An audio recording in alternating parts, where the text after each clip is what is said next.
You prayed with everything in you, but heaven stayed silent. You fasted, you waited, you worshipped through the tears, and yet nothing changed. No sign, no confirmation, no open door, just silence. And that silence began to feel like rejection. Like maybe God forgot about you. Like maybe you misheard him in the first place. You start wondering if you're being punished, abandoned, or just wasting your time trying to hold on to faith when nothing around you makes sense.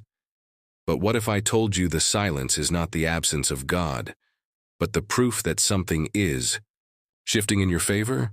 What if the silence is not a punishment but a strategy? Because sometimes the loudest move God ever makes is silence.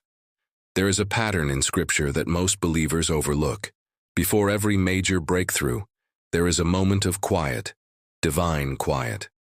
Before Jesus raised Lazarus from the dead, he didn't run to the tomb. He waited. John 11:6 says, so when he heard that Lazarus was sick, he stayed where he was 2 more days. That delay wasn't neglect, it was setup.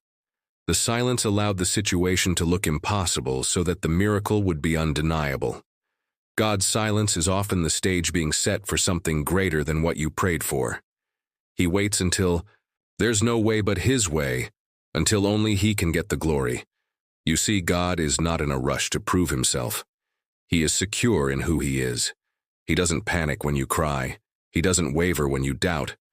But he does position things perfectly, down to the second, so that when the breakthrough comes, it won't just bless you. It will silence your enemies. Maybe right now you're in that in-between place. You've left the familiar behind, like Abraham, but you haven't yet seen the promise. You've said yes to God like Mary, but all you feel is the discomfort of carrying something no one else understands. You've walked around the wall like Joshua, and it still hasn't fallen. But if you're in silence, don't mistake it for abandonment. Think of the teacher during a test. They don't speak because the lesson has already been given. The silence isn't a sign that God is gone. It's a sign that he's watching you walk out what you've already received. And just like a test, the silence doesn't mean you've failed. It means the answer is about to be revealed. In 1 Kings 18, the prophet Elijah tells his servant to look for rain after praying 7 times. And for 6 of those, the answer is silence. Nothing. Not a cloud in sight, not a drop of hope. But on the 7th time, something shifts. A small cloud appears, the size of a man's hand. That's how it works with God. Nothing, nothing, nothing. Then suddenly, everything. But here's what most people miss. Elijah didn't stop praying just because heaven was quiet. He didn't walk away when the first report said, there is nothing. He kept praying into the silence because faith doesn't need evidence. It needs persistence. God's silence is not your cue to retreat. It's your invitation to press in harder, to trust deeper, to worship louder. But let me be honest. Silence can feel brutal. It will test everything you believe. It will expose every false motive. It will strip you of pride, of control, of entitlement. It's in the silence where God purifies your desires, where he burns off the distractions, where he shows you whether you want his hand or his heart. Because many pray for breakthrough, but few are willing to be refined for it. And sometimes the silence isn't because God is distant, but because he's close in a way you didn't expect. He's working behind the scenes, rearranging, protecting, delaying not to deny, but to develop. Romans 8:28 doesn't say all things feel good. It says all things work together for good. And sometimes, silence is the tool he uses to work out something deeper in you before he works something great for you. Think about Job, the most faithful man of his generation. He lost everything, children, wealth, health, and through it all, God stayed silent. For 37 chapters, Job cries out, asks questions, and waits. No voice, no answer. Just the sound of his own pain echoing in the dark. But when God finally speaks, he doesn't explain himself. He reveals himself. He doesn't give Job reasons. He gives him revelation. And that was enough. Because the breakthrough wasn't just that Job got double back. His real breakthrough was that he saw God more clearly. Sometimes the silence is because what you really need is not a door to open, but eyes to open.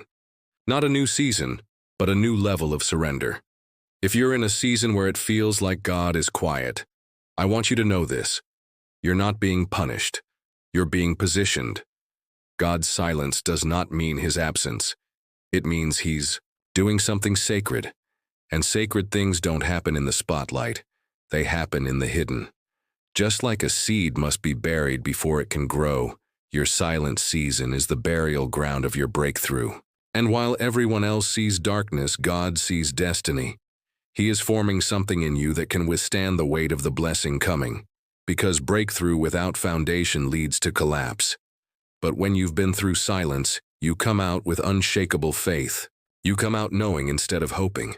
You come out built, not just blessed. So don't give up in the silence.